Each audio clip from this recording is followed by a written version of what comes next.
Middle east में बढ़ते तनाव के बीच भारत भी कूटनीतिक स्तर पर सक्रिय नजर आ रहा है। शनिवार को प्रधानमंत्री नरेंद्र मोदी ने ईरान के राष्ट्रपति मसूद पेजेश्कियान से फोन पर बात की। इस बातचीत में दोनों नेताओं ने क्षेत्र की मौजूदा स्थिति पर विस्तार से चर्चा की। इसके बाद ईरान के राष्ट्रपति मसूद पेजेश्कियान ने भारत से खास अपील की। ईरान की ओर से जारी वार्ता के विवरण के मुताबिक राष्ट्रपति मसूद पेजेश्कियान ने कहा कि भारत जो इस समय ब्रिक्स समूह की अध्यक्षता कर रहा है, अपनी स्वतंत्रता और प्रभावशाली कूटनीतिक भूमिका का इस्तेमाल करे। भारत अमेरिका और इजराइल की ओर से ईरान के खिलाफ बढ़ती शत्रुता को रोकने में सक्रिय भूमिका निभाए और क्षेत्र में तनाव करने की दिशा में पहल करे। ईरान के राष्ट्रपति मसूद पेजेश्कियान की अपील के बाद भारत की राजनीति में भी हलचल तेज हो गई है। उनकी अपील में भारत के वैश्विक भूमिका और पीएम मोदी के नेतृत्व क्षमता की चर्चा होने के बाद सियासी बयानबाजी और तेज हो गई है। सत्ता पक्ष के नेताओं ने प्रधानमंत्री मोदी की तारीफ करते हुए कहा कि उनके नेतृत्व में भारत ने अंतर्राष्ट्रीय मंचों पर अपनी मजबूत और संतुलित पहचान बनाई है। भारत की जो नीति शुरू से रही है वो वैश्विक शांति की रही है, वसुधैव कुटुंबकम की रही है और माननीय प्रधानमंत्री नरेंद्र मोदी जी भी इन्हीं सिद्धांतों पर चल रहे हैं।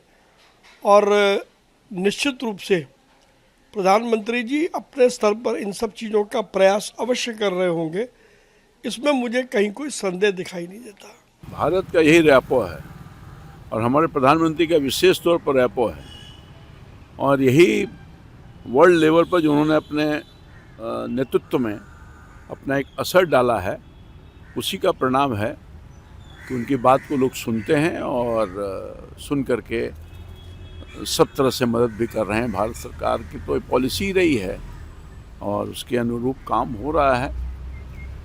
जहाज हमारे आ रहे हैं, जाके हमारे यहाँ पेट्रोलियम की कोई दिक्कत नहीं हो, ये काम हर चीज़ पर नज़र रखे हुए हैं प्रधानमंत्री जी। प्रधानमंत्री जी ने ऑलरेडी ईरान से भी बात करी और इजराइल और अमेरिका से भी बात करी है कि किस प्रकार से युद्ध विराम हो और इंश्योर करें कि ये जो पूरा युद्ध खाड़ी में चल रहा है इस पे किस प्रकार से रोक लगे। विपक्षी नेताओं ने इस मुद्दे पर सरकार से स्पष्ट और सक्रिय विदेश नीति अपनाने की मांग की है। विपक्षी दलों के नेताओं का कहना है कि मौजूदा अंतर्राष्ट्रीय हालात में भारत को और अधिक ठोस और निर्णायक भूमिका निभानी चाहिए ताकि क्षेत्रीय तनाव कम हो सके।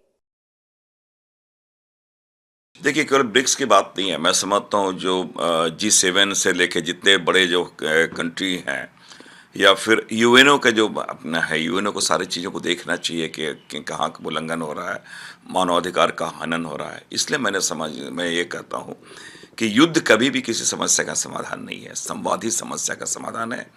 और ये हम लोग तो शुरू से शांति के रहे हैं, दूत रहे हैं भारत, तो भारत को पहल करनी चाहिए। देखिए, ये तो बात सच है कि ब्रिक्स के आज की डेट में हमारे नेतृत्व में है और ब्रिक्स हमारे नेतृत्व में कोई आह्वान नहीं कर पा रहा है। ये अपने आप में सच है। ब्रिक्स का एक इम्पॉर्टेंट मेंबर है ईरान, उसके ऊपर हमला हुआ है। आतताइयों ने आतंकी हमला किया है, उसके सर्वोच्च नेता को मार दिया है, उसकी राजनीतिक लीडरशिप के 48 लोगों को खत्म कर दिया है। भारत की चुप्पी एक कमजोरी का खतरनाक संकेत है। बता दें कि भारत लंबे समय से अंतर्राष्ट्रीय विवादों में तटस्थ और संवाद आधारित समाधान का पक्षधर रहा है।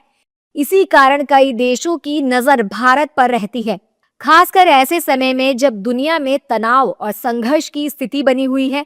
हालांकि भारत ने अब तक इस मामले में संयमित प्रतिक्रिया दी है और हमेशा की तरह शांति, संवाद और कूटनीति के रास्ते को प्राथमिकता देने की अपनी नीति दोहराई है।